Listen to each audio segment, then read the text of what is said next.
Hello and welcome to another exciting episode of ATACS. That's Adults Talk About Cool Stuff. I am your host, Flex, from Raleigh, North Carolina. This is episode 46, September 30th, 2018. And I have assembled an all-star cast of panelists with us today. Joining me are Nate from Clayton, North Carolina. Am I an all-star?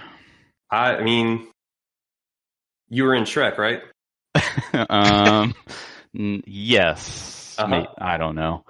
Nate, are you Shrek? Sure. Yes. All right. I feel like an ogre right now. My body hates me. All-star confirmed.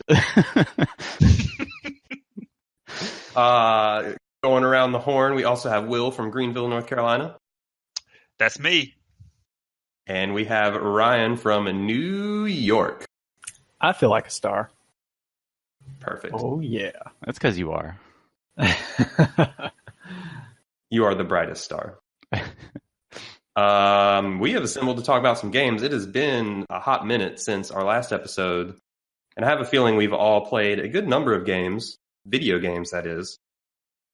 And I'm going to start, at the risk of starting this with a showstopper, I'm going to ask Nate a very important question. Oh, boy. Okay, let's do it. Nate, what do you think about a video game called A Way Out? Oh, boy. It's fine. I don't know. Whatever. There you have it, folks. That's official review. Oh, I don't know if I have the energy for this. I'm putting you on the spot right up front. It's bad. But it's not all bad. Okay. It's like, all right, A Way Out. Uh-huh. Let's talk about it. It's a video. All right, let's dig in here. I think it is a game that that's too generous. 70% of the time is like, oh, that's a good premise. That's a good setup. Let's see where this goes. And then it just completely falls on its face. Yeah. Over and over. Yeah. So the general setup of the game is it's a way out is referring to finding a way out of the prison initially. Yeah. So you play as these two guys who are in prison and you're trying to get out. And it's a co-op game, so it's a lot of interacting back and forth. And it's a real goofy game. Yeah. So the interesting thing is that it's fully intended to be you can only play it with two people, as far as I know. And it's always sharing the screen, even though you're playing online. So you can always see what both you and your partner are doing. And then it's just constantly saying all right, you're in this situation, work together to get out of it. That's kind of what the game does over and over. And those situations change somewhat, and the game does evolve and progress over time. And I think the beginning and ending, I'm curious if you agree with me on this, the beginning and ending are pretty okay as far as realizing that vision of a buddy crime story and then some twists and turns thrown in there. Yeah. But the middle section is just so silly that it just completely deflated the whole game for me. Yeah, oh my gosh. So yeah, the beginning, I feel like this game had potential, I feel to be really awesome. And I think the beginning part, like you mentioned, kind of hints at that potential. Yeah, it's fine. And I think there are a few moments early on where it's you're one person's being lookout as the other person sneaks around or tries to do something in their cell or whatever, really plays on the co-op nature of it and each person doing something to help the other. I gotta get you all those sheets, man. Oh, Nate and I had a time with the sheets. Yeah. Oh man. But then they just they never advance past that. Yeah. So it's they introduce the very bare bones implementation of these mechanics, and then it just never evolves. And it feels like so much wasted potential. And a lot of that carries through that middle portion of the game. But then what makes the middle portion extra hilarious is just first, I mean, it's probably primarily the writing. Yeah. Because the writing is just So ridiculous. Yeah, it's not good. Like Nate, I think you said it best at one point. Like we were probably like 2/3 of the way through the game, and you said something along the lines of, "It feels like they just took one pass of the writing and nobody ever reread it or edited it or anything." It's just like, because like every line, this is really hard to describe. I wish I probably should have grabbed some examples, but it's like every line feels like the most like basic way you would convey a thought. Mm-hmm. Yeah. with no consideration to like how a human being would actually say that thought, or like how a conversation would be held. Yeah, totally.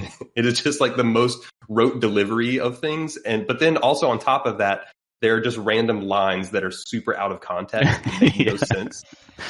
Yeah. So like when we were like, there's this one scene where you go to this old couple's farm and you basically like sneak up on them and tie them up and put them in a closet so you can like take their truck and throw their horseshoes and stuff. And like when you're putting them in the closet, the old man, in just the most rote delivery possible, he just goes, "Damn criminals." Yeah, he yells that like 4 different times, and you damn criminals.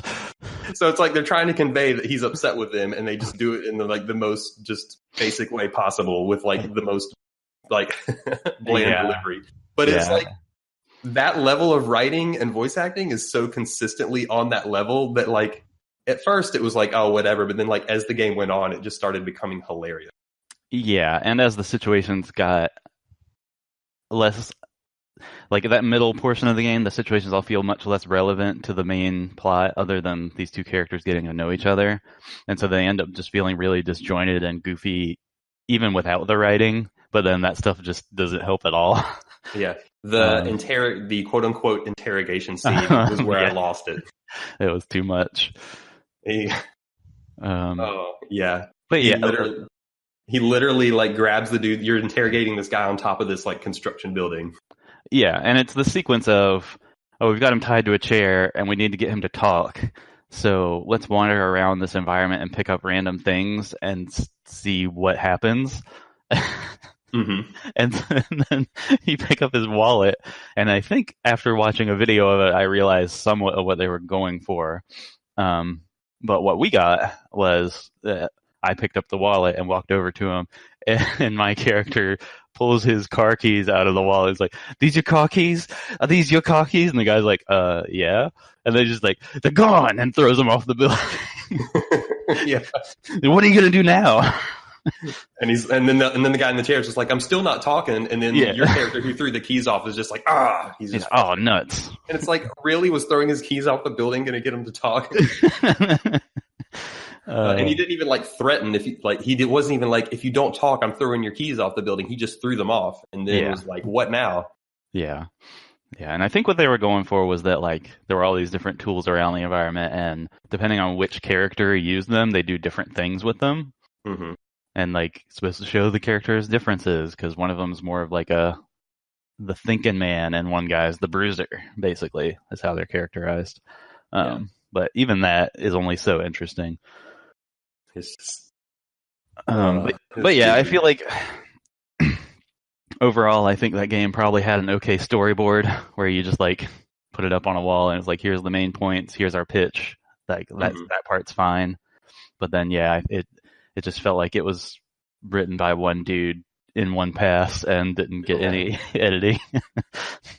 And I think the interactions could have just been way more interesting. Like, I was talking to someone when I finished it, like what kind of game it was. And like, I actually really struggled to describe what we did. Like, what the quote unquote puzzles or interactions in the game were. And I kind of came down to it that most of it were really just picking up an object and taking it to somewhere or handing it to the other person. Yeah, it's mostly an adventure game in the sort of traditional sense. Yeah, and I feel like in that sense, it didn't leverage the co-op nature of it enough. And I feel like, it could have evolved more than it did. And then when it really changes towards the end, it becomes more of like a third-person action shooter game. We were like, oh, this is at least more entertaining, even though it's not as good as most third-person shooters. Yeah, it was like a subpar third-person shooter, but it was still kind of more exciting than anything else in the game. Yeah. Just because you were doing something more than walking around. I've been on the fence about A Way Out. When it first came out, I was kind of excited because, the pure co-op concept is uncommon. Like it's not, so rare, but it's just that you don't see a lot of games doing that. And I mean, I didn't really fall in love with Brothers the way that most people did, but still it was kind of neat to see these developers trying something like that. But from what I've heard of it so far, I don't know. I wasn't super excited to begin with, but I was somewhat excited, and now I'm just kind of really like lukewarm. Yeah, I mean, it is a cool premise. It's a cool premise, and like I was entertained in a weird way. Yeah, that's the one thing that I probably should say is that I did not have a bad time playing this because it was so funny. And this maybe sounds harsher than I mean it, but it's like it was almost one of those things where it's like it's so bad it's good kind of things. Where like it was just constantly doing goofy stuff that I still am not 100% sure how self-aware they were with some of that goofiness, but like it was a thing we were constantly able to like laugh at and joke around with. Yeah, I mean, co-op games, I don't know if they're always intentionally campy, but I think they can get a pass sometimes just because when you're playing with someone, it can be fun even if it's silly. Especially if the gameplay has some connective tissue. But yeah, I think it depends on the story piece too, just because I don't know that I've ever played like a co-op game that wasn't kind of funny, that I felt like had a good story. And it's partly because I think because both people just take things differently. Like even if you play a single player game and you end up liking the story, I think it's tough because you might like different things, or different parts could relate to you, or different scenes could relate to you. So I think it's hard to kind of like do the whole like touching co-op story. But it's just interesting listening to you guys talk about it. It's just because like I think, and you guys probably recall when I talked about it, my reaction was much different. I guess I didn't really dig the ending. Like I remember mentioning that, and I remember kind of feeling like the tone got a little weird, at certain points, even in terms of what it was trying to kind of go for or being internally consistent. But in terms of the gameplay, like it, even though it's not like a master of any type, even though it's not like, well, this is a really great adventure game or a really great action game, it seemed like there were so many different things it was trying to do that it was always just like springing some sort of new thing on me. I was either platforming or shooting or boating or fishing or 2D side scroll fighting, and it just kind of keep it sort of just generally kind of fresh. So I don't know. I ended up being pretty positive on it. So it's kind of different from where you guys were. So I don't know, Ryan, that probably really helps you make a decision. But anyway, yeah. Yeah, I can see what you're saying about the variety. I guess I just felt like so much of it was very rough. I seem to remember you talking about dart throwing. That was the thing that stuck out to me about your review, Will, was something about throwing darts. Yeah, it's like when one character has a touching scene, the other character has to do something. And a lot of times that's just sort of biding their time doing whatever. And so it's just one of the goofy things in the game. Yeah, so it can be like dart throwing or throwing cards at a TV or playing horseshoes. Like, I mean, any number of things. And so, but... and it's kind of course, it makes sense that the other player has to be doing something, but it's just weird that, while you're in the middle of your touching scene, you can hear the other person doing whatever time waster as loud as if they're right beside you. So yeah, that stuff cracked me up. I remember Nate played Leo, I played Vincent, and he was having a conversation with his wife. Yeah. And I was just like playing basketball with his kid. You're just like dunking on this little kid. Yeah. So goofy. LeBron James. But yeah, that was the last thing I wanted to bring up is like the really goofy side stuff you can do. Just like it feels so out of place, but in an amusing way. My favorite one by far, it just cracked me up, is you're in a hospital near the end of the game, and you can sit in these wheelchairs, and there's a mini game to balance the wheelchair. Yeah, that's pretty great. For no reason. And you're both just doing it right next to each other, like you've got places to go and things to do, and like there's important stuff going on. But hold on a sec, let's see who can balance this wheelchair the longest. It's a really silly game. Yeah, I can't recall thinking that it was particularly like touching or like loving the story, but I was consistently entertained. Yeah, I was entertained too. So maybe for a different reason. Yeah, I would not say I had a bad time with it. I think it is interesting how like it does try to do a bunch of things, and one of the things we remarked on while we were playing it that we haven't talked about yet is that some of those scenes in the middle of the game especially are like, I assume they could go on longer, but for us it was like 5 minutes in and out of this whole environment with all these interactions to do. It was like you could just blow through some areas, and it was just like a little bit of whiplash sometimes even from that. And I think some of that is because like some of those areas were just like, hey, let's put all these little interactable things in the environment. You can play horseshoes or darts or pump this water well for some reason. Who knows why? But yeah, I remember that. Yeah, it's a weird game because like, and Nate and I commented on this as we're playing. It's like I feel like everything you actually do in the game is executed pretty poorly, and I think like looking at the writing, as we said, I think it's just also executed pretty poor. But yet it's still like entertaining in a goofy way. Yeah. It's a weird game. I feel like it's one of the weirdest games I've played in a long time. Yeah, it's definitely a weird one.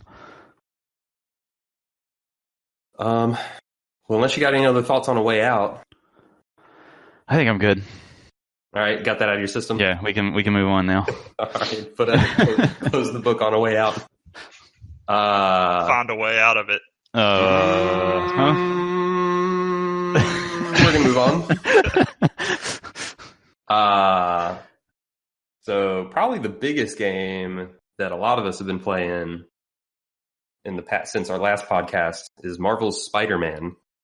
I know Nate and I have finished it, and Will has played a lot, if not finished by now. I think I'm like 80%, something like that. That's about actually where I finished. I think my game completion was 80% when I finished. But yeah, I don't know. I mean, I'm not done with the main story. Yeah.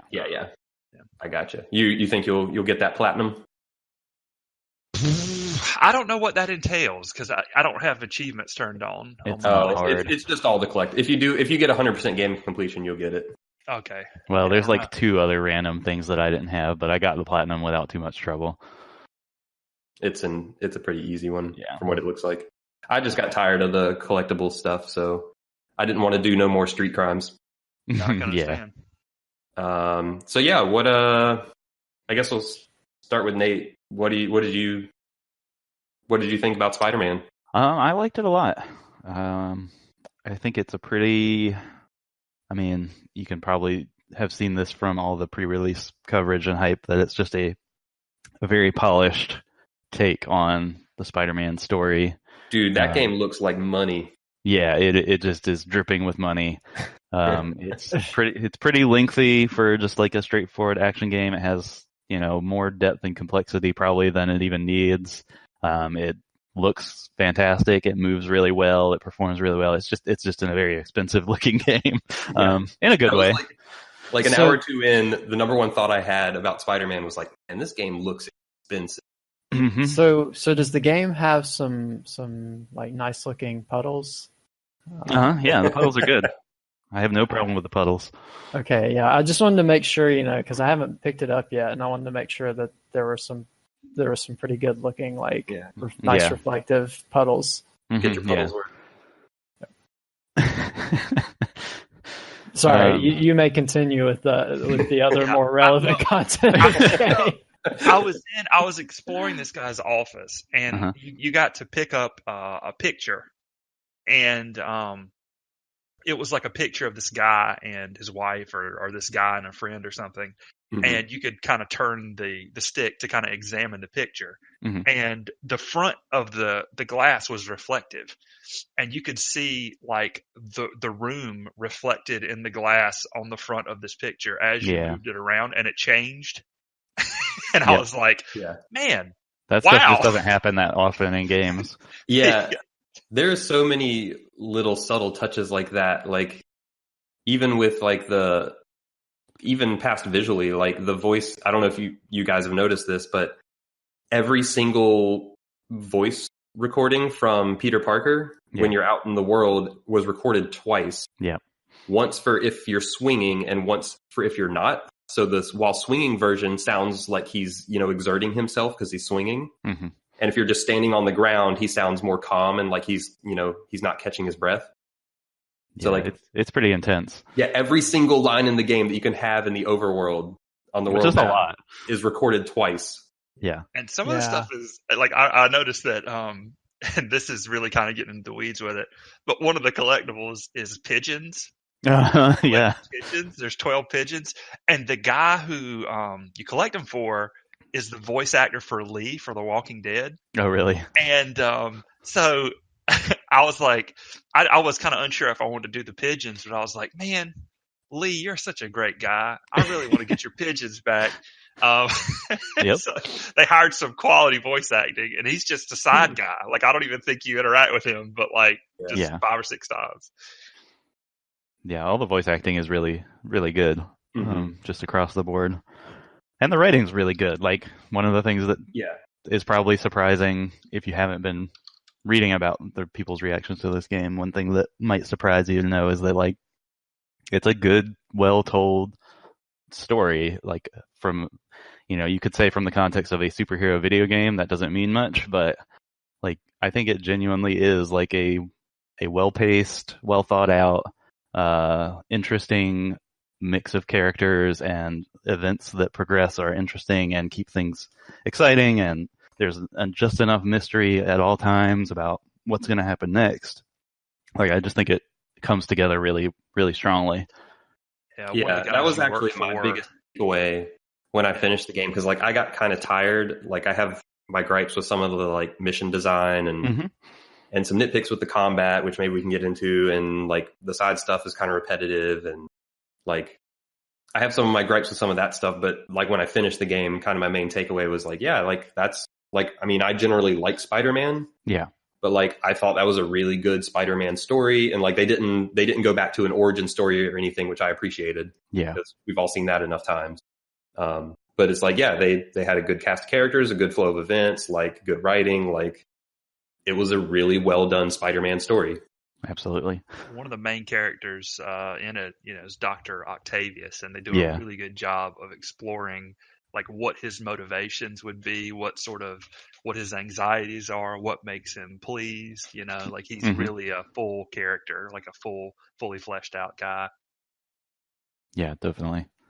Oh, that's great to hear too, because I mean, even though I haven't picked it up yet, like just seeing the preview trailer at E3, it's like it felt like they were going for the vibe of like kind of the classic like witty Peter Parker and some of those early like more comic booky villains that he kind of went up against. And I was like, I haven't seen as much of this from Spider-Man lately, and this is kind of a fun take. So I definitely was interested to see if they would land it, and just listening to you guys talk, it sounds like yeah, they really did kind of hit that nail on the head, which is even more exciting. Yeah, I really like all the tone and story stuff. And yeah, like you mentioned, this is like the wisecracking, witty version of Spider-Man for sure. Mm-hmm. He talks a lot. But it's generally pretty good. I don't know how much you guys agree with this. Some of the other, as I mentioned earlier, like I have some nitpicks with some other stuff. Sure. Like the swinging, I do think is really good. That's the thing I think they nailed. I would be curious to see exactly how long they play tested that, because it is like flawless. It is so good. Like, yeah, they had to have spent a ton of time on that, just getting the feel of that. And I mean, that was their goal from the outset, right? I remember reading like some of the lead developer interviews, and they're like, "Yeah, we get it. Like the one Spider-Man game, I guess, in the modern 3D era, at least, that everyone likes is Spider-Man 2." Yeah. And it's because, whatever swinging system they had was apparently a lot of fun. So it seemed like that was kind of, they're like, if we don't get anything else right about this game. It's like you kind of have to get that right. And I mean, I think that's smart too. Like, oh yeah. Like, if you're going to make an open world 3D action superhero game, like at least make the traversal fun. And give it something distinct that fits the character. Yeah, and that was honestly the reason why I did all the side stuff, even though, which I'm sure we'll get to, like, some of it's not worth doing. Like, every time I would come out of something, I was just, like, start swinging somewhere and, like, just get distracted swinging around, and then it's like, oh, here's a thing. I guess I'll get that. Go 5 feet in any direction, there's a thing to pick up. Right, so, like, just moving around the world was enough of a reward that I ended up just finding all this stuff, and then, at some point, 2/3 of the way through the game, I was like, well, I'm close enough now, I might as well finish everything. Yeah. Weird. Yeah, I actually, I actually did all the backpacks and the landmarks and the Black Cat stuff, which all of those are just your very rote collectibles. Yeah. But I actually like those just fine because, like you said, they're just a reason to move around the world to different spots. Mm-hmm. The side stuff I got more burnout on were the things like I don't know what the technical term for these are, but whatever the science labs on the buildings were. Yeah, those were my least favorite for sure. Yeah, like those, and then the actual named side quests where you had to like go talk to someone. Mm-hmm. Like those varieties of side quests are the ones I got more burnout on because they were like, I don't know, those felt more like busy work that didn't lean as much into the traversal. And also the street crimes got really old. Yeah, they do. As quick as it was to just drop into the middle of a group of dudes, pop off a web blossom and then swing away because you're done. Because web blossom's OP. Mm-hmm. It's great. It's so overpowered. I have a feeling I need to look out for something. It's so great. Yeah, if you want to end any encounter that doesn't have multiple waves, just in one button press, get that web blossom going. But consider the alternative that you could have a special ability that is just called quips. That sounds pretty awesome too. The costume you get that from is the best. Yeah, it's great. I actually really enjoy the costumes from this game. So, what was your guys' favorite one? Oh, my favorite costume was the one that comes with the quips. Yeah, the vintage one. The vintage. Okay. I don't know how they did this technologically speaking. This costume, the vintage costume, it looks like the 90s cartoon, but still moves in this 3D, 2018 video game world. Like, I don't understand technologically how they pulled that off. It's crazy. Yeah, I mean, it is a 3D model. I assume it's some form of cell shading that gives it that 2D painted look. Yeah, I haven't even seen this yet in my game. It's great. This is. I like the first Stark one that you get that has the spider stuff on the back. That's the default. I think that one just looks amazing. Yeah, I like all the Stark ones. They're all like some fusion of Spider-Man and Iron Man suits. Yeah, kind of metallic looking. Yeah. And stuff. I think those are awesome looking. Yeah, they're really cool stuff. And I like the gadgets too. Mm-hmm.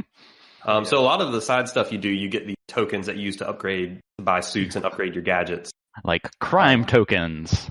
Right. Yeah. They're the most video game thing. It's like you go pick up a backpack, you get a backpack token. And you use it to buy a suit.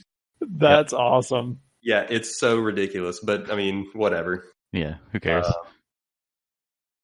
Yeah, it's wow. It's fun. But the upgrades or the gadgets I thought were really cool. Yeah, they are fun to use.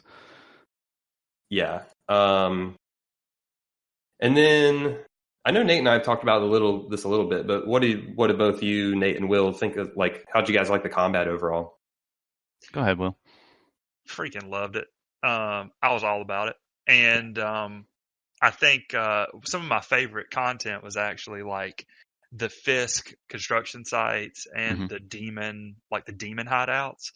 Just because you could just go in there and just get rowdy, and after a while you're like swinging back rockets and like webbing people to the walls and just really grabbing barrels and like cleaning up with them.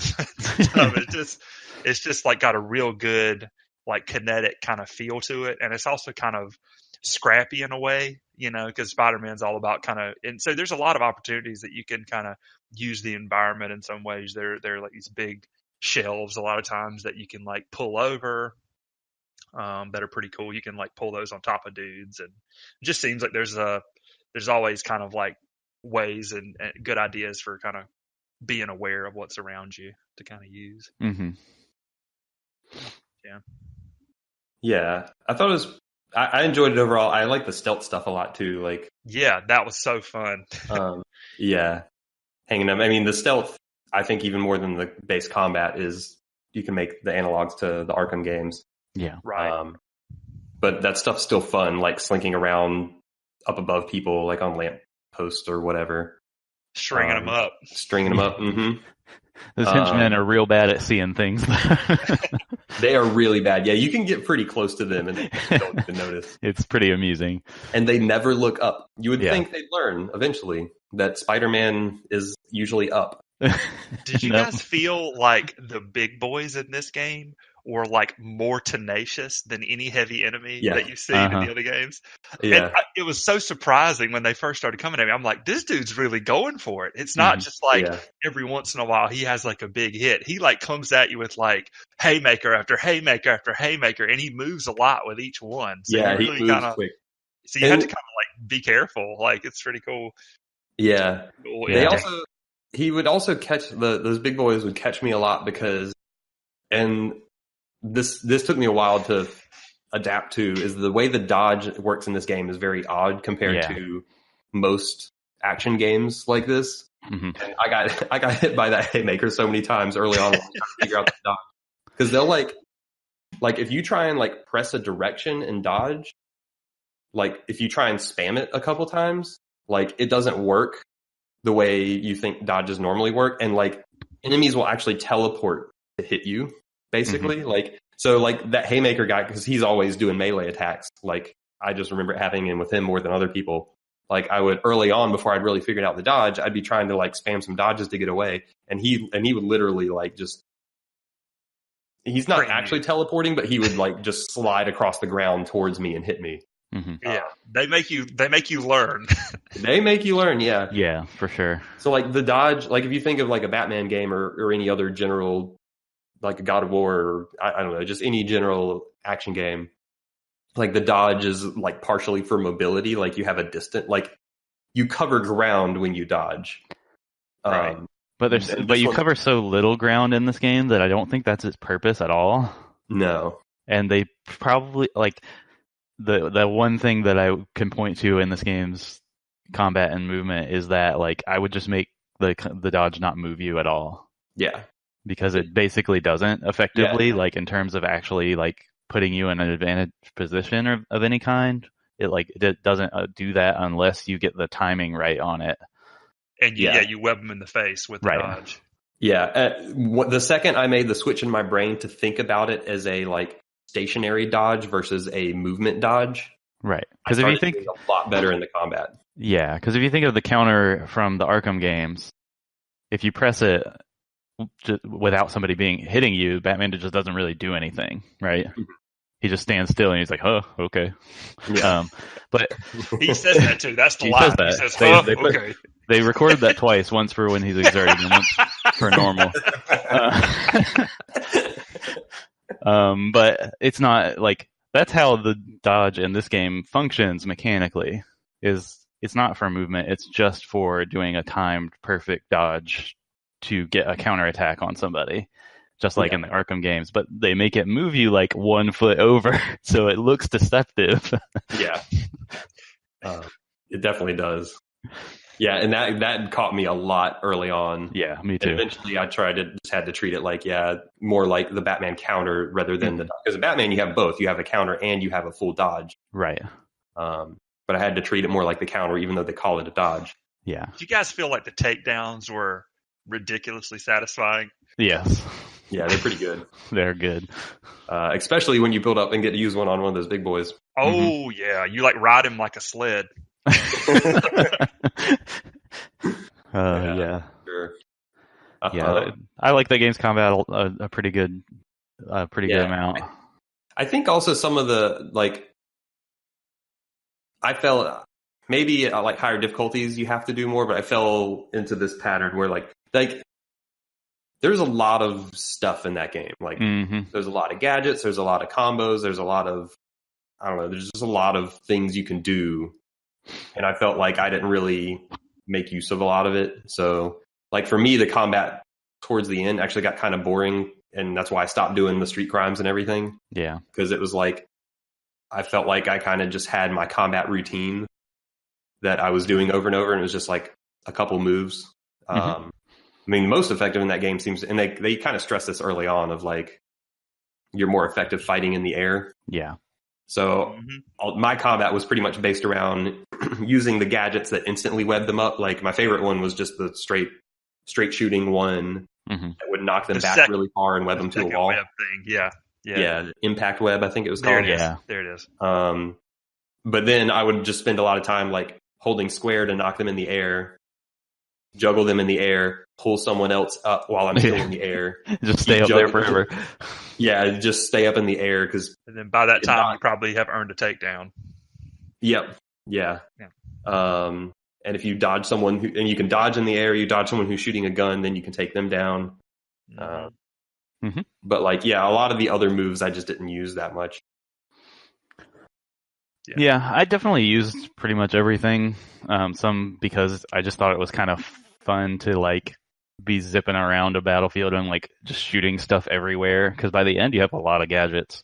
Yeah, you do. It's just like, I'm just gonna go like run around this whole environment, just like launching stuff all over the place, and people are just getting webbed up and knocked off buildings and stuck to things and stuck to each other, and like it's kind of amusing. Yeah. But I definitely felt like I used most of the stuff. I probably didn't have to use all of it though, if I'm being totally honest. Yeah, there are actually 2 of the gadgets I didn't buy. The last 2, I don't remember what they were. One of them like makes a guy hover in the air. Yeah, that one's sort of silly. Yeah, like I looked at that one and I was like, I didn't have enough challenge or base token. I didn't have enough of one of the kinds of tokens. I was like, I don't really see how that's useful, so I'm not going to hung out enough with Taskmaster. Yeah, maybe that one. I don't know. Speaking of, I had trouble with it. So like we talked about the movement in general being really good. Yeah. But both sometimes in hectic combat scenarios or in those Taskmaster challenges, the bomb ones, whenever I found I had to be really precise with my movement, I would actually have a lot of trouble with it. Because like the movement seems so perfectly engineered for like, big sweeping movements, swinging around buildings and like flinging yourself off of stuff, like covering large swaths of ground quickly. And that stuff feels great. But whenever I had to be like really fiddly, precise movements, that gave me a lot of problems, actually. I think the weird thing there is that there's some sort of difference between like being perched or not. Yeah. And so it's like there were times where there might be like a little, like a flat surface. And then when you actually land, you land in like what they call like perched mode, I guess. And then if you're moving, then you move kind of in a straight line along the corner of the building. And so then like you sometimes would have to like dodge to the side to like take yourself out of perch mode and just be in regular running around mode. And so sometimes if you're trying to get a bomb, you have to like do that in a really quickly.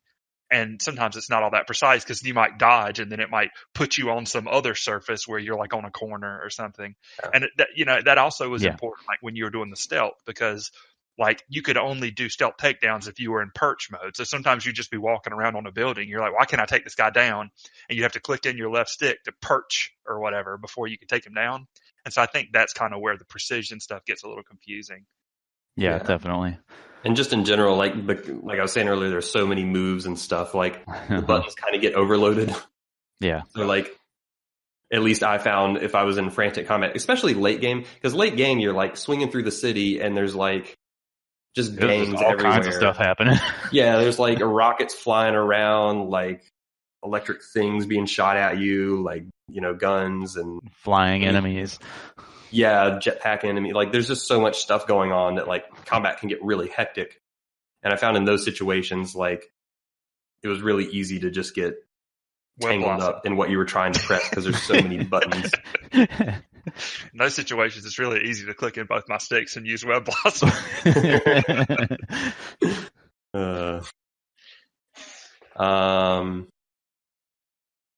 But yeah, overall, I definitely liked it. It's a very good comic book game, I guess. Yeah, I think it's just solid. I think the only other thing I think I'd mention about it is just like, it made me think about like this different kind of time in my life, because like outside of the fact that he's Spider-Man, really everything about his temperament like screams to me like dude fresh out of college. Like the kind of naivety that he has, the kind of carelessness that he has. And it's like, there's a part of me, of course, that says, well, you know, look at this guy, he's young. But then I think there's something refreshing about it that I miss, I guess, about that part of myself, you know. And the best way to explain it was like, you know, I remember Flex and I went to go see a friend of mine in DC, and I've told him this story like 100 times. And we were talking about playing a board game, and my friend was like, oh, you guys don't have the expansion? Well, why don't we just like make it? We could like print out the stuff and then just kind of make it. And I was like, man, that is such a suggestion of a fresh out of college dude. You know, it's like, really? You've got that kind of time? You know, but he seems so idealistic with like his, you know, how he'd rather be with like, you know, Otto than Norman, and just like his general sort of happy-go-lucky kind of way of being, that there was something really cool about spending time with him. Yeah. It is a refreshing take. And there were like a few conversations, just like not like big plot point moment conversations between like him and Aunt May or him and Jay, where they were just like just so well written and acted that I was like, man, that was just a like really genuine, heartfelt conversation between two people who care about each other, and that's like somehow a rare thing in a weird way. Yeah. And I was like, man, this feels great. I love them. Yeah. Some of those scenes were really good, and like one of the reasons I've always kind of liked Spider-Man is, I mean, there's different eras of him, and this one's clearly the out of college one. But yeah, he is like, he does have that kind of, I mean, he does care about things, but he has kind of a rambunctiousness to him that's, it's like, he doesn't have like his life in order. Like he can't pay his rent. Right. Like he definitely has those like young man just out of college struggles. It was a fun time. Yeah. Anyone else have anything else to say about Spider-Man? I don't think so. We covered it. Then so move on. I figured those were two of the big things you'd been playing, Nate, but anything else you'd want to talk about? I don't need to probably take up any more time. I don't have anything super significant. I guess I can mention that I played some of the Prey expansion, Mooncrash. But it's kind of a lot to go into mechanically, so I'm still kind of like roguelike-ish? Yeah. Based somehow? Yeah, so I don't necessarily want to get into the weeds of all that and eat up a ton of time, but I like it. It is so different from the base game that it's really like hard to even like say, oh, if you like Prey, you should like this, or if you didn't like Prey, you wouldn't like this. Like, I think there's just different things completely. But I like it. It's interesting, actually. I have a bit of an anecdote on that. I actually picked up Mooncrash and played it for maybe an hour, and then I asked for a refund on Steam. And it's not because I didn't like it or it just, from what I played, like it did seem to have some interesting mechanics, and it also seemed a lot like Prey, which I kind of liked. But I guess because I had played Prey so recently, and because it felt like a DLC, to be fair, it was kind of bad on me that I expected something a little bit more different from the outset. I was like, for full price right now, there are just so many other good games to play. Like, I could see possibly coming back to this if down the road, or if it goes on sale, but for the full DLC price, it's like, man, this feels like a lot of Prey, which I've played a lot of not that long ago. So yeah, I mean, I think it's fair. Like, it's not a super cheap DLC thing, so I think it's fair if it wasn't speaking to you. Yeah, we'll see. But for me, it was interesting because it felt a lot like Prey to me. Yeah. I mean, I assume like the way it feels and moves, and is Mooncrash more combat? Like, okay, so I mean, Prey had, like, it was a lot of scrounging and moving through environments, and then there were a lot of things to fight. Like, does Mooncrash still have a similar level of like environments, or is it more like pure combat, or like it is? So do you use a lot of the same skills you would have used in the base game of Prey, is what I'm wondering. Yes, you will use most of the same skills. Obviously, it controls the same, and many of the items are the same, although there's a lot of new types of equipment and items and stuff like that. The main thing that I would say about what makes it so different is that it is... So think of like the large-scale loop of Prey, right? Like combing through environments, clearing them out, finding stuff, upgrading, getting to an objective, right? And that game was long, and it would have a lot of those things throughout it. And then you condense that down into like 30-minute chunks that are repeatable in a roguelike sense, and that's kind of the quick pitch of Mooncrash. Gotcha. So I mean, you were Prey super fan number one, or maybe number two behind Danielle Riendeau. Yeah. And you said you like this, but you also said it's very different. So do you like it in the same ways, or do you like it in different ways?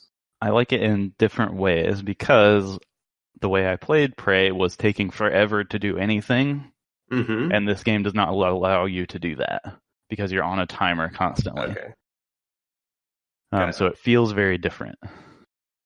Do you start with different like skill or weapon loadouts each time, or like is there a skill tree at all? Or there are skill trees, so you have, as you play, you start unlocking more characters, and you go through the simulation. It's all a simulation. Right. Is each character like a squad? What do you mean by that? Like Into the Breach squad? Like no, it's not really. Each character has their own skill tree. Okay. So they can learn different skills. Okay. And so one's the psionic character, and one's the engineer, and one's the security officer with all the combat skills. Right. Does one have the shotgun? Yeah, the security officer. All right. And so you do level them up, and their skill trees are persistent between runs. Gotcha. But the map resets and enemy and item placements are rearranged. So if your skill tree persists between runs, so they continue. So there is permanent progression between runs. Absolutely. So I assume they intend to play multiple times. Yes. One character. So it's only somewhat roguelike-ish in that way. Gotcha. So more Dead Cells than Spelunky. Yeah, I guess so. Yeah. Okay. Dead Cells is a whole weird thing. Yeah. All right. Whatever. But yeah, it's cool. I think it mixes the Prey formula up in a lot of neat ways. I think putting the time pressure changes fundamentally how I played the game, so I get something completely different playing this.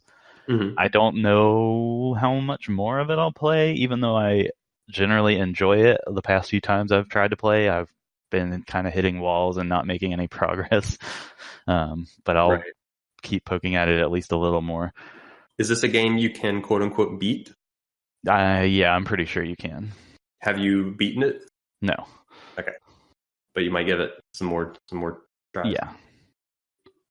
Cool. Anything else you want to talk about? No, that's good. Mr. Will. Yo! Other than swinging around fictional New York City, what you been playing? Well, I'll talk for a second about a game that I played with our very own Ryan, entitled Door Kickers Action Squad. I have an important question. Yeah. In this game, do you kick doors? I think we have the achievement for kicking 1,000 of them. What? More than That's 1,000. so many doors. There are a lot of doors that have been broken. We've been keeping people who install doors in business single-handedly with this. But so the first Door Kickers came out, I believe, 2015, and it was sort of like a top-down tactical situation where you kind of draw a route for your character, and of course, at times during the route, you can you can tell them to kind of stop and throw a flash, or to breach a door or unlock. And it was very much more tactical. This one, So is it called Door Kickers Tactics Squad? It was just called Door Kickers. Yeah, okay. But yeah, so I assume this one's called Action Squad for a reason. Oh yeah, and so it's got more action in it. There's still kind of a tactical piece. There's some skills you can kind of unlock, and there are 5 different classes, and some of the different classes are necessary for different maps. There's a recon guy who can sort of use a spy cam to look inside a room and unlock doors without kicking them down, which I don't know why you'd ever want to do that. But there are some maps when it's necessary. There's a breacher who can basically blow a door down with a shotgun and clean rooms up. There's an assault guy. There is a shield guy who can only use a pistol, but he's got a big riot shield. He's got tons of health. But this game is an absolute blast. Every time I played it, I really, at the end of it, I was like, man, that was a freaking great time. Nice. I think there's something about just sort of each room. It's sort of got like a really, I guess the loop of it is it's completely quiet. And then basically you kind of, breach the door in a room, and then you've got kind of this period where everything gets like really exciting for a minute when you're trying to actually figure out how to deal with it, and then it kind of slows down again. So it's kind of got this sort of loop of kind of excitement, calm, or kind of planning and then excitement, and sort of going through the levels. And so there are a couple different types of levels. There's one where you can sort of you can disarm a bomb. A lot of the levels have hostages. And then with the hostages, some of them have explosive vests. And so there are guys that kind of have a detonator that if you can't take them down quick enough, then they will kind of blow the hostages up.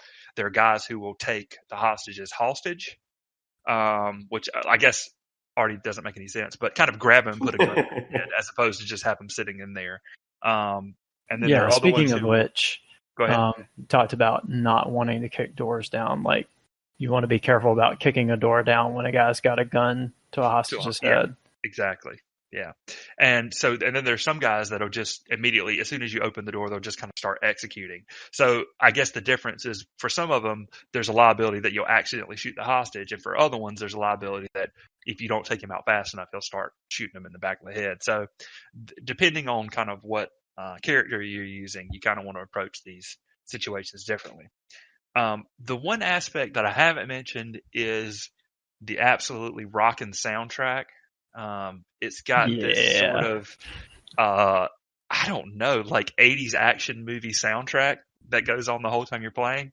And basically the entire, 8 or 9 hours I was playing the game, like I would just find myself like humming and like singing out loud while we were playing. I'm like, da da da da da da da da da da da da da.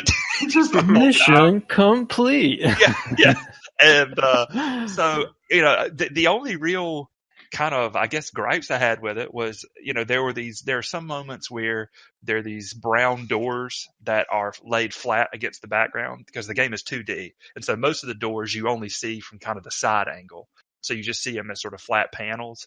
But the doors that are in the background, as you kind of move through the map, sometimes extra enemies will pop out of those. And sometimes you're not really sure exactly when those dudes are going to pop out.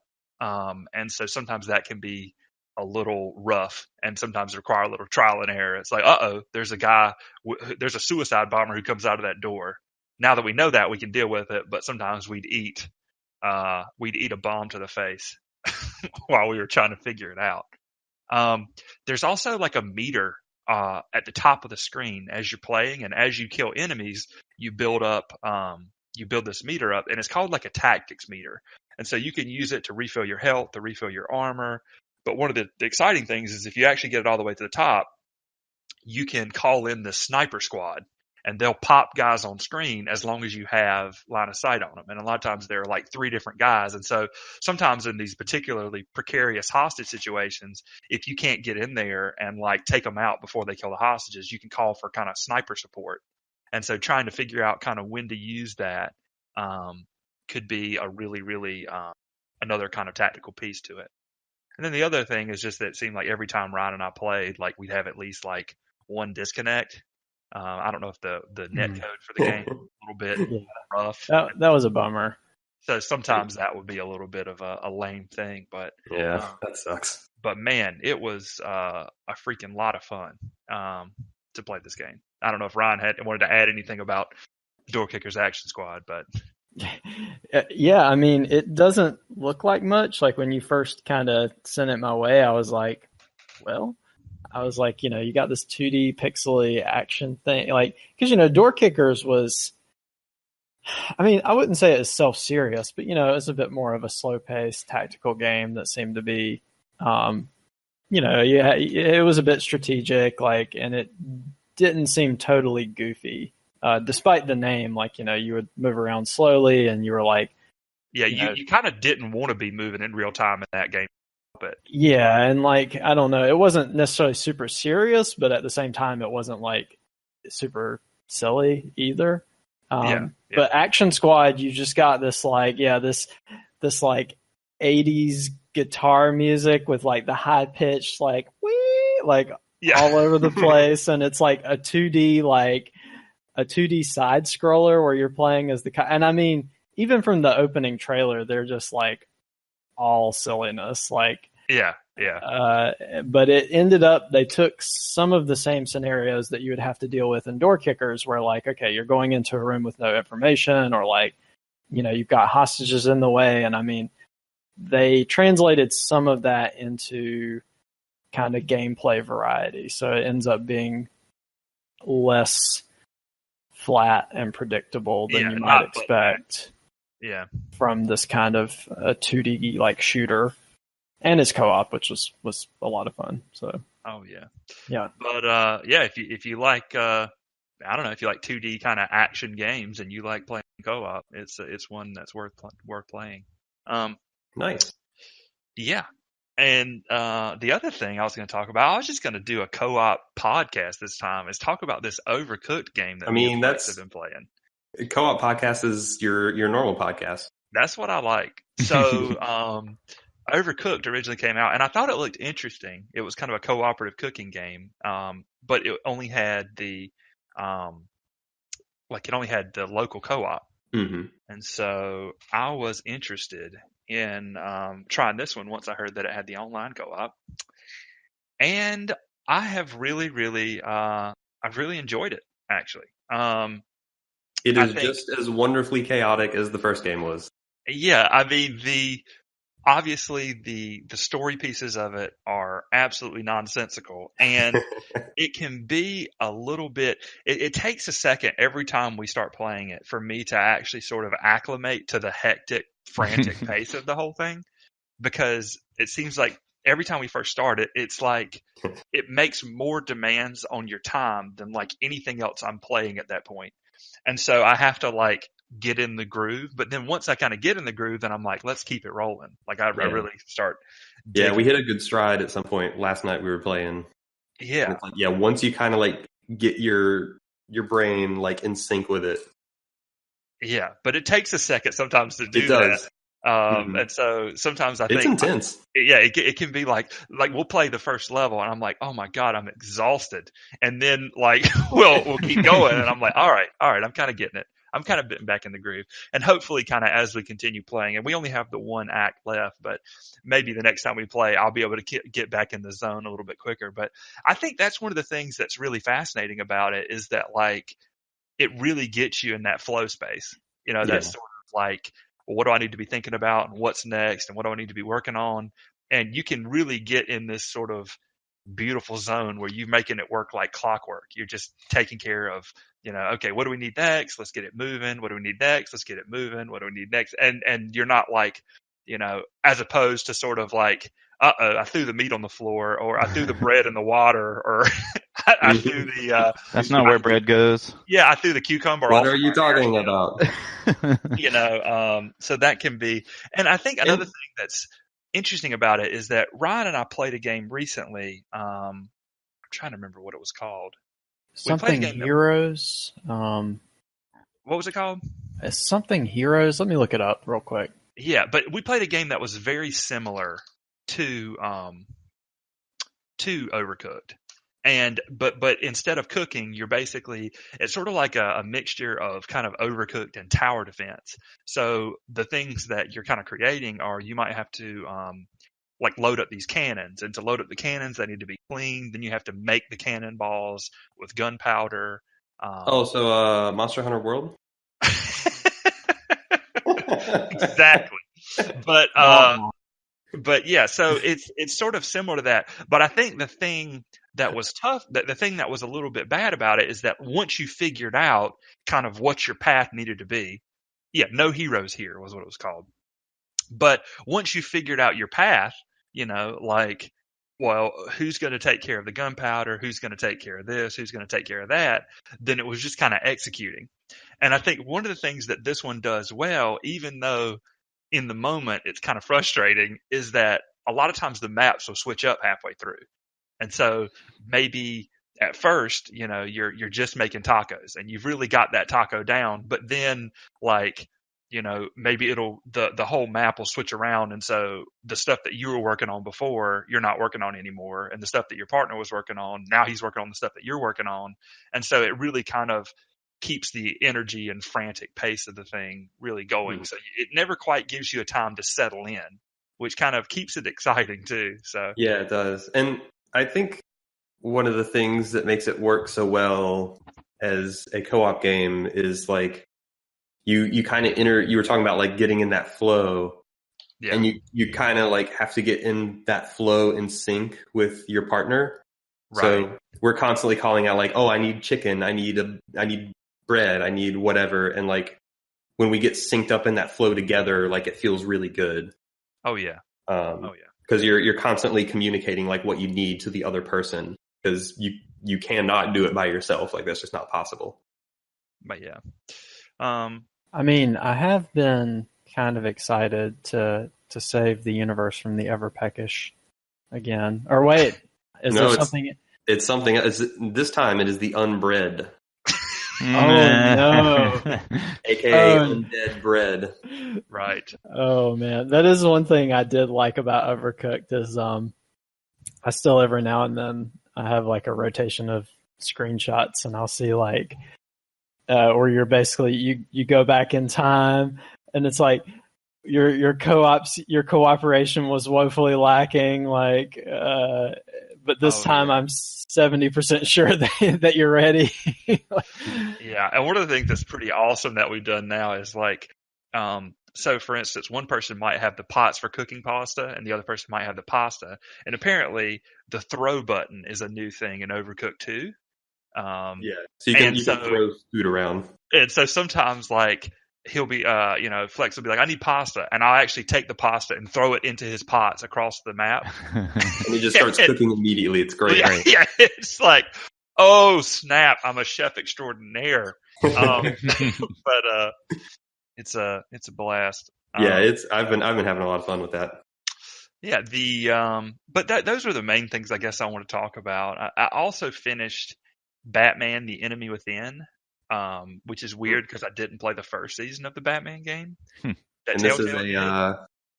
a Telltale joint. Yeah, May and their I souls also rest in peace. didn't know that this one was the second season. I thought it was like a standalone, kind of like one of those Walking Dead 400 Days or A New Frontier. So kind of like a spin-off off of the main series, but apparently it was season 2. And it was very Telltale, which is perhaps topical at this point. But it's one of these things where, I enjoy the tense choices, but at times the sort of samey gameplay, the samey kind of adventure, walk around, talk gameplay gets a little bit tiring. But it tells this sort of weird story about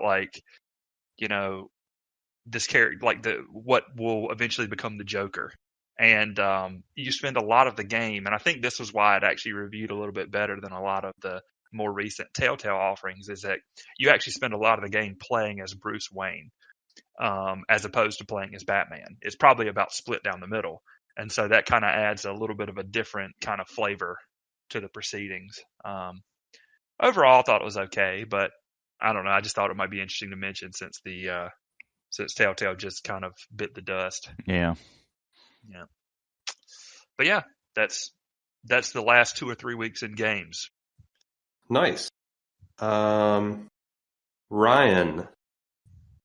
tell me about the echoes of an elusive age. Well, I guess I will. That is the big thing I have to talk about. Before I jump into that, I'll do a couple of quick updates. Just to say that I had talked about Avernum a couple times before, and I kind of finished where I wanted to go with that. Not a lot to add there. It was just kind of a neat game. I think it's part of a trilogy, and there are a couple other games in that vein. But right now I don't have like a particular itch to play more of that. But that was pretty cool. And also, quick side note that I went to a Magic the Gathering pre-release yesterday. And what is the set? It is Guilds of Ravnica. So they're doing their, I guess, third visit to the plane of Ravnica. Gotcha. Which I've been playing a little bit more lately. I used to play a lot back when we were all in college together. And I mean, I didn't do particularly well, but it was kind of neat to kind of jump into a pre-release. Sounds like you pulled some good lands too. Yeah, I got a couple of they reprinted the original Ravnica shock lands that come into play tapped unless you pay 2 life. And I got 2 of those. The other thing that's interesting, if you're familiar at all with Magic and things like that, is the pre-release format for Ravnica, maybe all the way back to original. I didn't actually know this until recently. So when I went to this pre-release, as part of the registration, I picked a guild that I wanted to be in. And your box that they give you, instead of your typical six booster pack sealed box, they give you one that's themed around your guild, and it still has 5. I think it has 5 regular booster packs, but then it also has a pack that has cards that are specific to the guild that you pick. So there's no guarantee that you'll be able to build a deck within that guild, but I guess it kind of helps you try and land there. So that was kind of an interesting take on it. But they've done some neat stuff with the mechanics now. Like the guild I tried playing, Boros, now has a mechanic called Mentor, where when a creature attacks, if it's a mentor creature and it has power greater than another attacking creature, that the smaller creature can get a +1/+1 counter. So it's kind of thematic, and also it kind of like it fits the theme of that guild where you always want to be on the offense and on the aggression.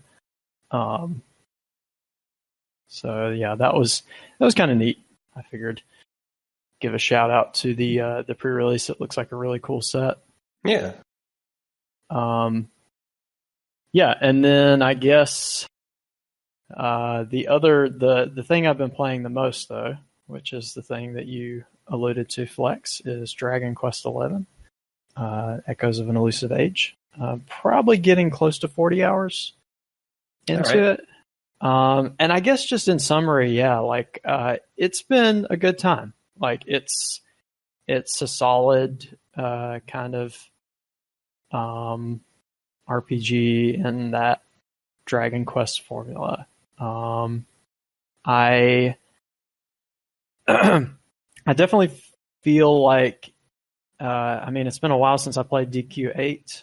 That was probably the last big one I played, but it definitely, for some reason, has a lot of that feel to me, like a very polished, very classic JRPG. With And I feel like they were specifically like trying to follow up Dragon Quest VIII with this one as well, from the marketing stuff I saw. Yeah, I get that sense, and I think, I mean, as far as that goes, like they've nailed it pretty well. And I mean, it comes with a few things I like. In addition, that formula is classic and it still works pretty well. And they've done a great job with the production values. Like all of that stuff is really excellent. They've made some smart updates to, or they've kept or updated some of the JRPG systems that, work well. So like, I think in Dragon Quest VIII, you didn't actually have random encounters. You just had monsters kind of standing around, and you could choose whether or not you wanted to run into them and start a battle. That's definitely the case in Dragon Quest XI. Like if you don't feel like doing random encounters, then you can just try and navigate your way around all the monsters, and that's usually not too hard. So that's kind of a nice approach. But I find myself like sometimes going for battles just because like I want to get to see if the monsters will drop items that I can use in like to forge new gear. So they have like a forging mini game that I kind of enjoy. So I mean, as far as gameplay goes, like it's just kind of like a solid JRPG. You have like some upgrade choices. Like there's sort of a grid system with some meaningful choices for upgrading your characters. Like that works, I think, mostly pretty well. And then the story has been, I think, pretty fun overall. Like it's had some really cool moments. It's had a couple of surprises. I will say, like, I guess Dragon Quest tends to be a bit more lighthearted in general. Yeah.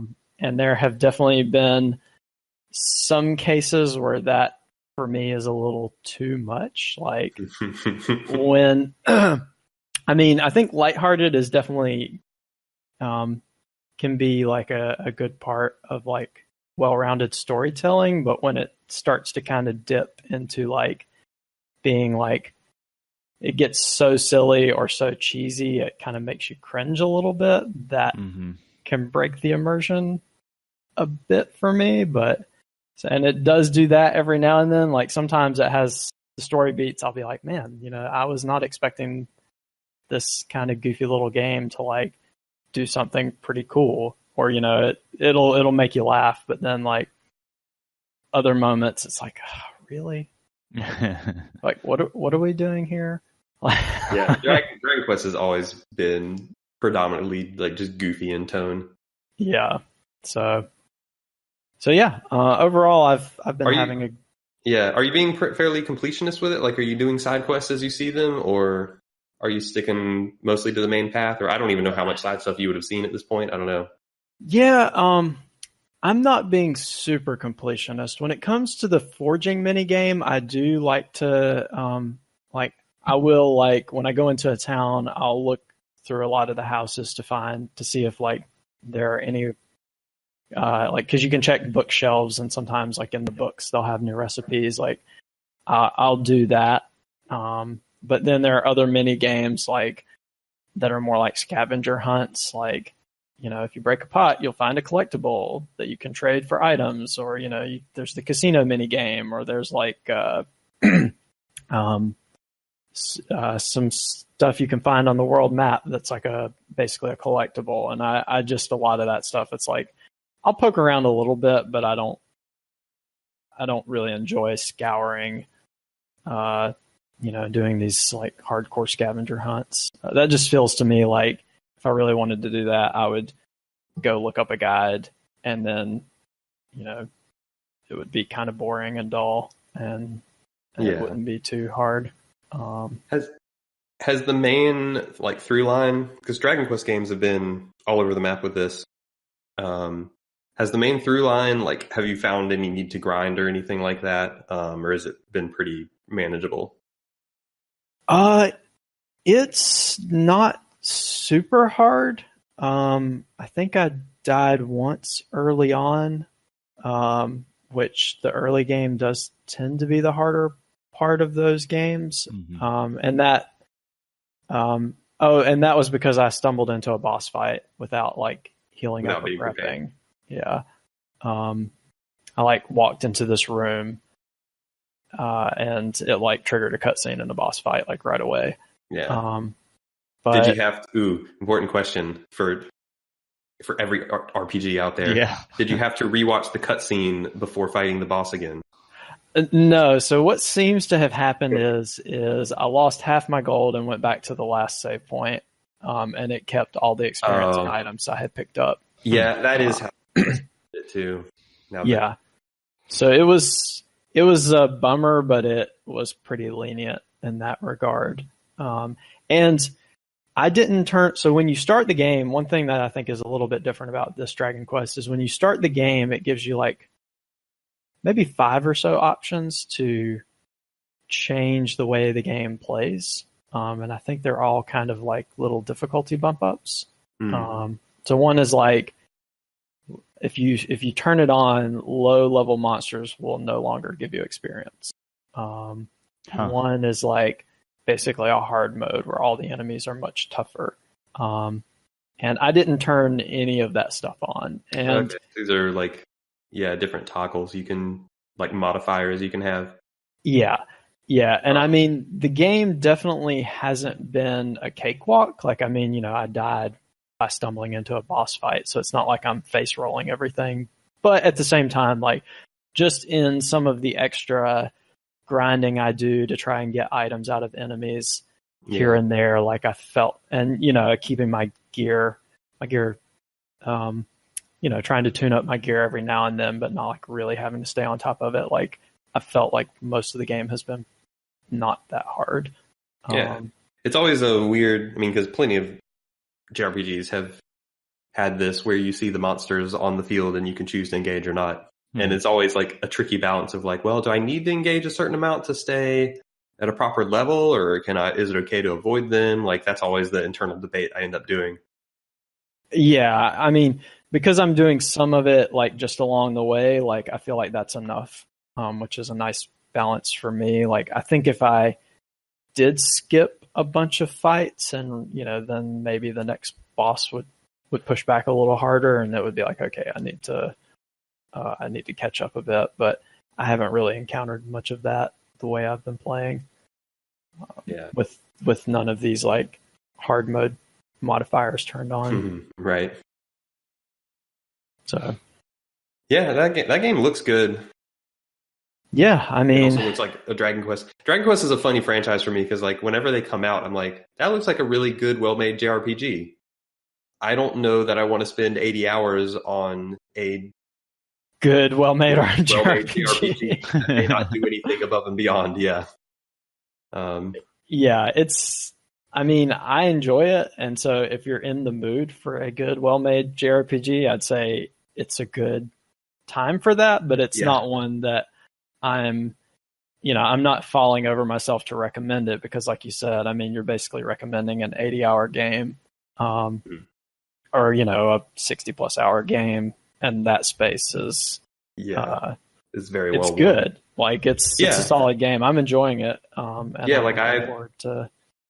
I played Dragon Quest VIII and liked it a lot, but I don't know that I need to play a lot of those because they're long.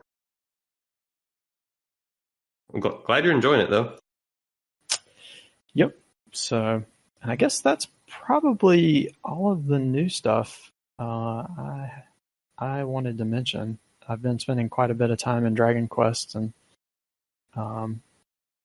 still hunting monsters. Nice. Any cool events lately? They're doing their fall or autumn event. So all the event quests are back. Nice. I've been trying to hunt some of the You can go punch more. What's it called? The rock monster as Ryu. Oh, I did. I did do a Ryu hunt yesterday for kicks. They've brought all the events back and been doing some of the arch-tempered hunts, which they're hard. Valhazak, arch-tempered. He's a pushover normally, but not. His arch-tempered form is really, really hard. I bet. Yeah. It's cool that they keep adding that stuff, though.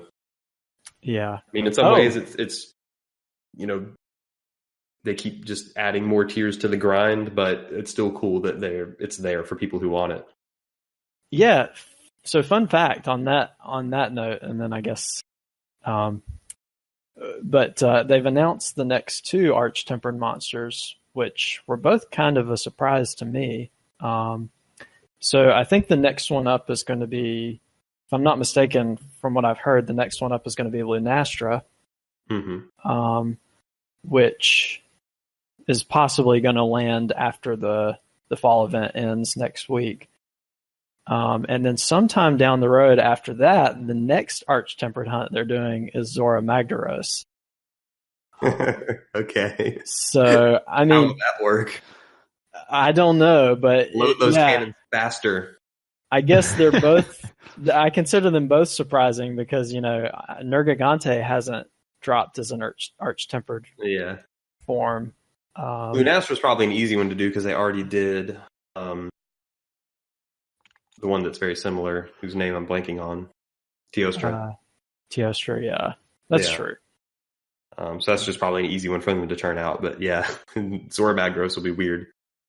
Yeah. Where's my arch-tempered Great Jagras? I can't say I would be unhappy to see that. I think that would. They don't even have a tempered Great Jagras, so that would be a big step up. Who needs tempered? Just go straight to arch-tempered. I mean, who knows? Because cut out the middleman. They did do the Crystal Kulu Yaku, and I just imagine them making a Great Jagras that is that hard, and it kind of makes me cry a little bit. That would be great. He just eats one of you. If you're not careful, you don't even cart, you just die. It's permadeath in Monster Hunter World. 200 hours gone. You got to cut your way out of his belly. Oh man. Anything else you want to talk about? That's it for me. All right. Well, we've already covered the stuff I wanted to talk about. With The Way Out, Spider-Man, and Overcooked. That's pretty much what I've been playing. So nobody has anything else. I'm going to roll right into this outro, which I'm going to augment with a few additional questions to tie into some news and the time of year it is. So buckle up. Okay. I'll start with Nate. Put him on the spot. I'm ready. All right. First question. What was your favorite Telltale game? I haven't played very many of them, so I guess it would be The Walking Dead Season 1. All right. And that this question is prompted, of course, by the news of Telltale shutting down. Yeah, I'm very sad to hear that. Yeah. There's also a news story that Sony is getting in on the classics business with right. Classic. It's going to have 20 PS1 games for $100 in a mini PS1. And they've only announced 5 of the games. I forget what they are off the top of my head. But my question for you is, what is your one dream PS1 classic game to include? And I'm going to augment this and say outside of the obvious ones. What are the obvious ones? It's like, of course, they're going to put like, well, Final Fantasy 7's already confirmed. They're going to have like that. They're going to have a Tekken, a Gran Turismo, Metal Gear Solid, Symphony of the Night, Resident Evil. I guess probably a Tomb Raider, even though that's bad. That game does not hold up. That's a. So what's your one like slightly, off the beaten path pick, like your dream pick? I don't know that I have like a dream pick off the top of my head, but I'm going to say Star Ocean: The Second Story. Nice. That's a good. I like that one. That one probably won't make it on, but I don't expect that would be in their 20 games. Because in 20 games, they probably won't have more than 2, 3, maybe 4 JRPGs, and it probably will not be that one. I mean, come on, it's the PlayStation 1. What do you got? JRPGs and like Spyro? Yeah, that was actually what I was thinking. Let's just put a bunch of JRPGs on there. And then Spyro. Yeah, I actually bet Spyro and at least one Crash Bandicoot game will be on there. Yeah, those seem like safe bets. You'll have a couple racing games. You might have a sports game or two. You'll have some action games, fighting games. Mm-hmm. But yeah, I would like to see that one as well. And final question. Well, second and final question. We're getting down to end of the year stretch. Uh-huh. What's I already know your answer to this, but what's remaining games coming out at the end of the year? What are you excited for? One game.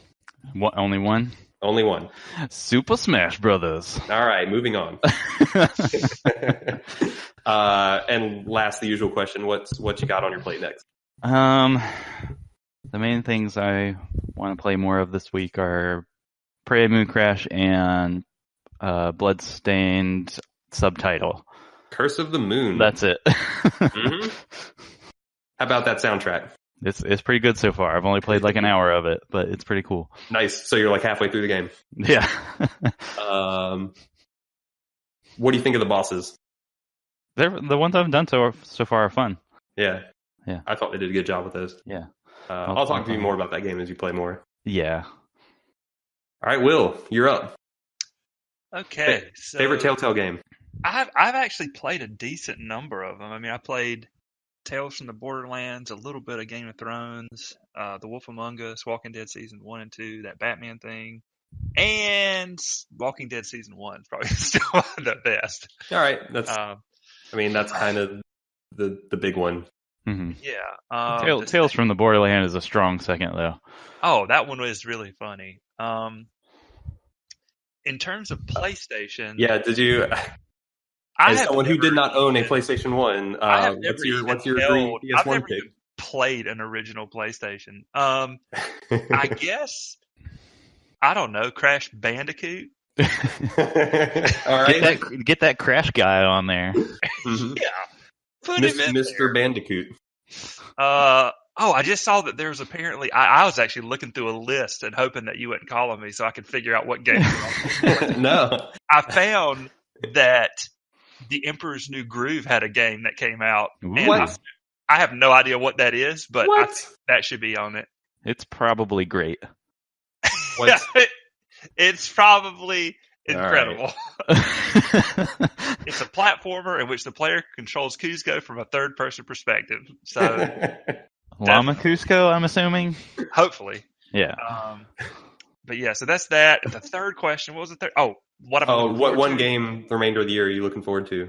That's a tough. Probably Hitman 2. Nice. Yeah.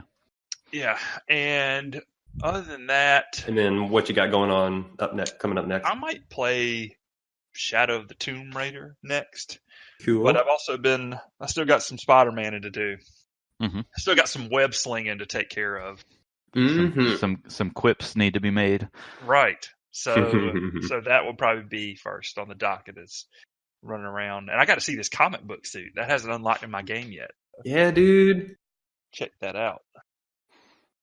All right, Ryan, of all of the many, many Telltale games you've played, what is your favorite?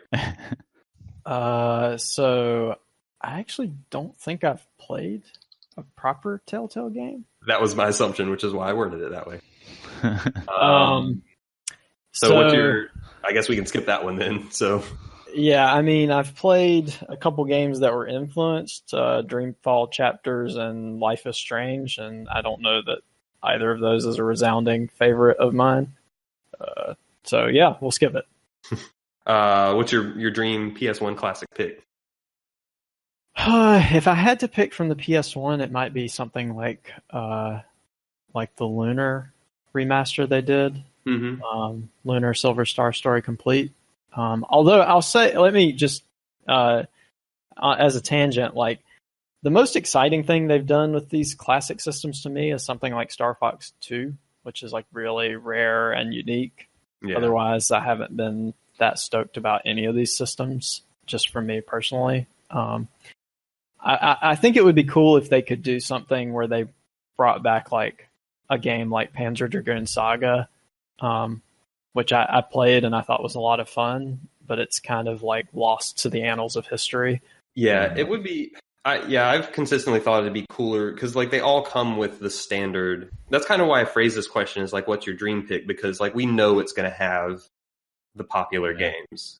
But like those games, as you're alluding to, with all of these classic consoles that come with the popular games, like those games you can find easily. Like it'd be cooler to see them have games that have been lost to time.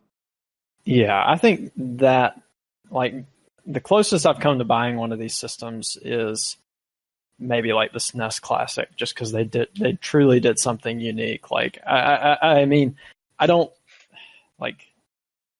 emulate games now, so it's not like, oh, I can just get these on an emulator. But you know, these games, like I played them a lot when I was younger. Like you can get them on Virtual Console. Like it's a neat little collection and package. But it's like, you know, a lot of these games, if you wanted to play them today, you can find Final Fantasy VII, Final Fantasy VIII, like on the App Store. Like there's nothing special to me about paying $100 to have like a PS1. Other than fits in the palm of your hand. Yeah, just not. I don't know. That prospect doesn't excite me that much. But some of those, yeah, like those kind of lost classics, like might be a little bit more exciting. For sure, yeah. That's I actually own Lunar on my Vita, but have not played it. Yeah. That's not a huge pick. I feel like most PS1 era JRPGs have had some sort of remake or remaster down the road. Most of them have. I think Star Ocean is actually one that hasn't, which is kind of surprising. Yeah, it's weird because that franchise still went on for a while. I don't even know when was the last Star Ocean game. Gosh, yeah, they've had 4 or 5 of them total. There was one after Till the End of Time, and that was like late 2000s, early 20s. Yeah, it hasn't been that long since the last game. I don't feel like. No, it hasn't. Yeah, so there have been 5. The 5th one was Star Ocean. Oh gosh, this name.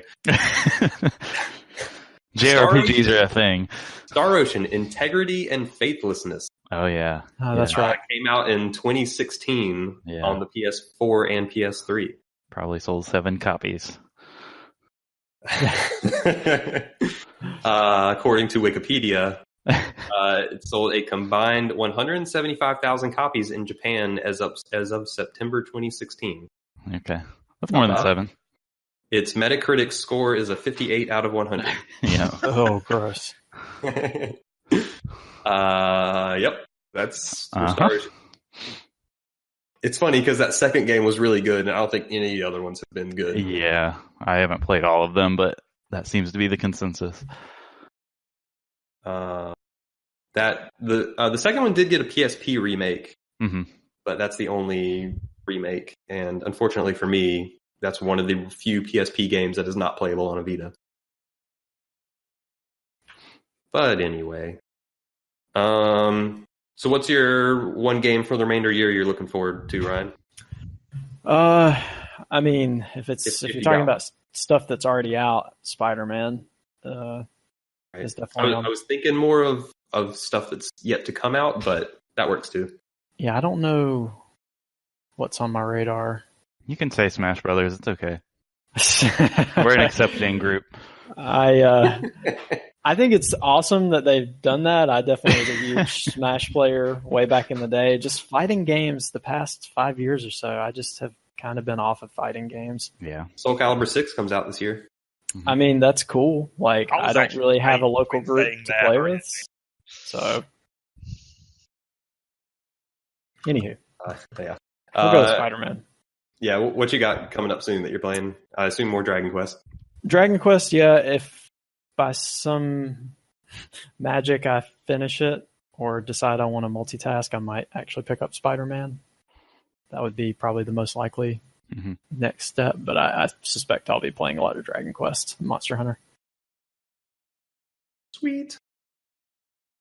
As for me, favorite Telltale, I'm going to buck the trend and say Tales from the Borderlands. Yeah, that's not a bad pick at all. Yeah, that one's really good. PS1 game, Star Ocean is a good pick for Off the Beaten Path. But I'm just for a little diversity, I'm going to say Siphon Filter. Yeah, that's a good one. That game's really good. I like that game a lot. And it probably won't make it on there. God, I wonder what that game would feel like to play. I bet it feels great. No. Get that hip swinging going. Yeah. As you run and taser some folks. Taser people until they catch on fire. Yeah. That game was really good. Yeah. And often does not get mentioned. No. In games. What about the first Medal of Honor? You think that'll be on there? I could see it. Yeah, I could see that. That game was good. Yeah. It was kind of that, along with GoldenEye, was like made first-person shooters work on consoles. Yeah, I'm really curious what the 20 games are going to be. It probably won't be Siphon Filter. Probably won't, which makes it... The funny thing is like I don't have a lot of nostalgia for PS1 games. Yeah. Despite, we had one. But even with the like half a dozen games I liked on the PS1, I have a feeling like only half of them will actually be on that thing. But oh well. Oh well. For a game I'm looking forward to coming out this year, I don't know that it'll actually make it out this year, but if Wargroove makes it out, that looks really cool. It looks interesting. But I don't know, that doesn't have an official date yet. Right now, they're still just saying tentatively 2018. Right. And along with that, They Are Billions is still not out. Right. But I'm excited about both of those. Yeah. And also Hitman 2. Okay, I'd like to amend my pick for PlayStation. I found so you talking about Siphon Filter made me remember that I played a little bit of Siphon Filter 2 at this summer camp where some dude brought his PlayStation. Okay. And that was pretty cool. But I remember a game that I liked him when he was there was this game called like Cool Borders. It was some sort of like snowboarding game. Is that the name of it? Is Cool Borders? Huh?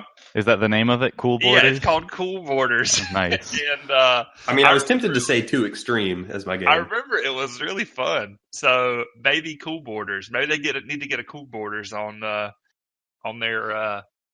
jam, It was a good era for board-based sport games. Do you remember Too Extreme, Nate? Yeah. Yeah. That game was terrible, but I played a lot of it. Yeah, that's true. Yeah, I just looked up Cool Borders. There were a lot of Cool Borders games. Huh.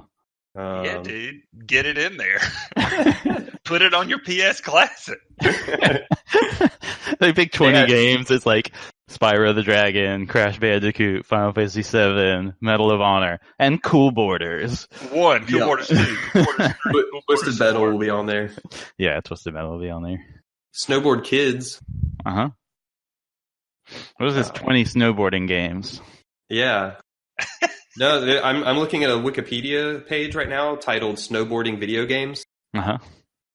There were quite a few on the PlayStation. There were a lot in that time frame, Yeah. I feel like. Yeah, that was the era of extreme sports. Mm-hmm. You got Cool Borders. This wasn't PlayStation. Downhill Snow. Snowboard Kids. ESPN X Games Pro Border. Snowboard Kids.